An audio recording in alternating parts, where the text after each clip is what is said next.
Sexual dysfunction বা যৌন সমস্যা এটা নিয়ে আমাদের একটা প্রচলিত ভুল ধারণা আছে। আমরা অনেকে মনে করি এটা বোধহয় শারীরিক সমস্যা, কিন্তু এটার সঙ্গে যে মানসিক সমস্যা ওতপ্রোতভাবে জড়িত সেই বিষয়টাকে আমরা গুরুত্ব দিই না। আজকে এই শারীরিক জটিলতা বা যৌন সমস্যার কারণে অনেক পরিবারে কিন্তু ভাঙ্গন দেখা দিচ্ছে। বিশেষ করে পুরুষদের সমস্যা আছে, নারীদের সমস্যা আছে। তো এই বিষয়ে আসলে জানতে চাচ্ছি। আমাদের যৌন সমস্যা নিয়ে আমাদের মধ্যে লজ্জা বা অনেক রকম ধরনের ট্যাবু। ট্যাবু কাজ করছে জি। বা কাজ করে। এবং যখন কোনো মেয়ে বা কোনো ছেলের মধ্যে কোনো ধরনের সমস্যা হয়, তারা সবার আগে কিন্তু ডক্টরের কাছে যায় না, তারা আশেপাশের মানুষের কাছ থেকে কোনো ধরনের পরামর্শ নিতে চায় বা এই ধরনের কোনো কিছু, এবং সেই অনুযায়ী তারা ওটাকে ঠিক করার চেষ্টা করে। কারণ ওই যে ট্যাবু বা লজ্জা, যে যদি এটা কেউ নিয়ে জেনে ডক্টরের যায়। কাছে হুম, যাই, হুম, হুম। তাহলে তো সবাই জেনে ফেলবে যে আমার আমার এই আসলে, সমস্যাটা আছে। হ্যাঁ, হ্যাঁ। ইগোতে গিয়ে লাগে। হ্যাঁ, যে আমার এই সমস্যা আছে, এটা খুবই লজ্জাকর একটা একটা ব্যাপার। তো অনেক সময় দেখা যায় শুধু মানসিকভাবে না, শারীরিক অনেক কন্ডিশনের কারণেও কিন্তু এই সমস্যাগুলি তৈরি হয়। যেমন প্রেশার যদি কারো থাকে, ডায়াবেটিস, স্ট্রোকের পেশেন্ট বা নার্ভের কোনো সমস্যা। ঘুমানোর হ্যাঁ, জটিলতা। হ্যাঁ, ঘুমানোর জটিলতা আছে। তারপরে মেয়েদের ক্ষেত্রে হরমোনাল হরমোনাল সমস্যা, ইমব্যালেন্স। থাইরয়েডের ইমব্যালেন্স, জি। বা হচ্ছে মেয়েদের যদি অন্য কোনো ধরনের প্রবলেম থেকে থাকে, হ্যাঁ, বিভিন্নভাবে কম্বিনেশনভাবে বলছি, সেক্ষেত্রে এটা তার যৌন জীবনে এটার প্রভাব প্রভাব পড়ে। পরিলক্ষিত করা যায়। এখন ধরো যে আমাদের সমাজে পুরুষদের যে সমস্যা ইডি বা ইরেকটাইল ডিসফাংশন, জি, আবার আরেকটা হচ্ছে প্রিম্যাচিউর এজাকুলেশন, এই দুইটা সমস্যাকে বেশ জটিল পুরুষদের ক্ষেত্রে ধরা হয়। এই জি। দুইটার সমাধানে আপনাদের পরামর্শটা কি থাকবে? আচ্ছা, যখন কোনো একজন পুরুষ আমাদের কাছে আসেন, তখন কিন্তু শুধু আমরা মানসিক সমস্যা নিয়ে কথা বলি না, এটার পিছনে অনেক কিছু থাকতে পারে। হিস্ট্রিটা আগে আপনার। হিস্ট্রিটা খুবই ইম্পর্ট্যান্ট। ফিজিক্যাল হিস্ট্রি, যেটা আমি বললাম যে তার কোনো শারীরিক সমস্যা আছে কিনা, তার পিছনে একটু হিস্ট্রিটা আমরা নেওয়ার চেষ্টা করি। তাকে যদি কখনো কোনো ল্যাব টেস্ট না করা হয় তাহলে তাকে পরীক্ষা নিরীক্ষা করাই যে সে শারীরিকভাবে কোনো সমস্যা বা জটিলতা আছে কিনা। যেমন যেটা বললাম, ডায়াবেটিস, প্রেশার, রক্তনালীর কোনো সমস্যা বা নার্ভের টেস্টোস্টেরন কোনো হরমোন। সমস্যা বা টেস্টোস্টেরনের কোনো সমস্যা, সেই জিনিসগুলি দেখি। এবং আরেকটা ব্যাপার দেখি, অ্যাডিকশন। অ্যাডিকশন।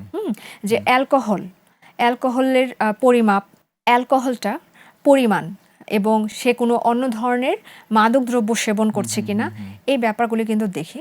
অবশ্য মাদকদ্রব্য সেবন বা অ্যালকোহলের এটা ব্যাপারটা আমরা মেয়েদের ক্ষেত্রেও বলি যে এটা আমরা চেক করি।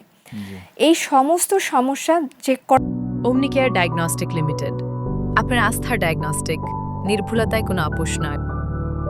করার পর যদি দেখে যে এইখানে কোনো প্রবলেম নাই, তখন আমরা মানসিকভাবে সে কোনো ধরনের প্রবলেম ফেস করছে কিনা, বা কোনো ডিপ্রেশনে ভুগছে কিনা, অ্যাংজাইটি ভুগছে কিনা, বা তার অন্য কোনো মেন্টাল হেলথ কন্ডিশন, যেমন বাইপোলার মুড ডিসঅর্ডার, স্কিজোফ্রেনিয়া বা এই ধরনের কোনো কিছু, এগুলো কিন্তু আমরা ডায়াগনোসিস করি। এই ধরনের কোনো সমস্যার মধ্য দিয়ে তারা যাচ্ছে কিনা, তার পার্টনারের সাথে ইন্টিমেসি কীরকম, তাদের বনিবনা কীরকম, তাদের তাদের আন্তরিকতার মধ্যে আন্তরিকতা, বন্ডিং, বা তাদের মধ্যে সহমর্মিতা বা পার্টনারশিপ, কম্পেনিয়নশিপ, এই ব্যাপারগুলি আমরা কিন্তু চেক করি। মোটামুটি প্রথমে আমরা কাউন্সেলিংই করি তাদের সাথে, যে কি কি সমস্যা হতে পারে। এরপরে গিয়ে যদি দেখি যে না, এখানে সমস্যা হচ্ছে, যেমন বেশিরভাগ ক্ষেত্রে ইন্টিমেসি প্রবলেমটা আমরা বলি যে ইন্টিমেসি প্রবলেমে হয়, এবং পার্টনার দুজন হচ্ছে দুজনের সাথে কমফোর্টেবল না, তখন আমরা চেষ্টা করি ওই জায়গাটা, কাপল কাউন্সিলিং, সেক্স থেরাপি, এইখান থেকে তাদেরকে এই ব্যাপারটা ঠিক করা যায় কিনা, যেটা আপনি বললেন যে ED, performance anxiety, premature ejaculation, এটা ঠিক করার চেষ্টা করা হয়। যদি সেক্ষেত্রে না হয়, তখন আমরা ট্রিটমেন্ট বা হচ্ছে কোনো মেডিকেশনের দিকে চলে যাই, বা ডিপ্রেশন থাকলে সেটা ট্রিটমেন্ট দেওয়া হয়, এবং বাইপোলার মুড ডিসঅর্ডার বা স্কিজোফ্রেনিয়া থাকলে অবশ্যই সেটা তো ট্রিটমেন্ট লাগবেই।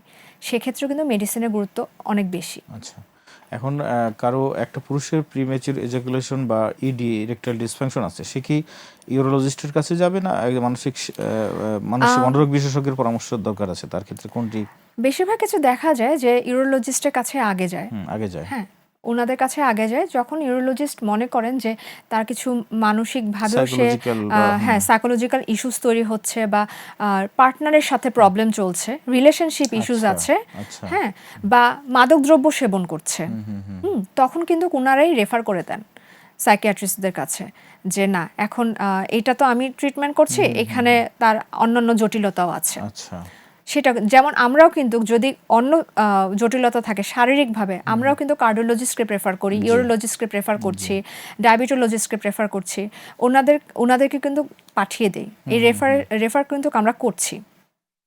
সেক্ষেত্রে টেস্টোস্টেরন হরমোনের ঘাটতি জি। থাকতে পারে, আরো অন্য জটিলতা, জি। ডায়াবেটিস বা এমন ওষুধের প্রতিক্রিয়াও কিন্তু অনেক সময় এই সমস্যাগুলো তৈরি জি, হয়। হতে পারে। দীর্ঘদিন ডায়াবেটিসের প্রেশার ওষুধ জি। যারা খাচ্ছেন তাদেরও হতে পারে। জি। সেক্ষেত্রে ট্রিটমেন্টটা ডাক্তাররা দিচ্ছেন, মানে জি। নর্মালি যে যার কথা বললেন। আর আপনারা যে ট্রিটমেন্টটা দিচ্ছেন সেটা হচ্ছে সাইকোলজিক্যাল যে প্রবলেমগুলো তৈরি হচ্ছে। জি। তো সাইকোলজিক্যাল প্রবলেমের কারণে কি শারীরিক সমস্যাটা কি বেশি হয়?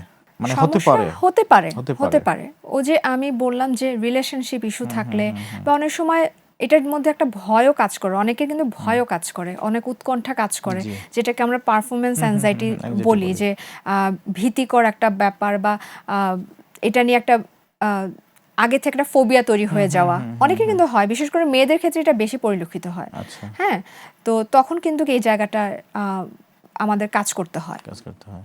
এবং সেক্ষেত্রে এটার সফলতার হার কিরকম? বেশ ভালো, বেশ ভালো। বেশ ভালো। আচ্ছা।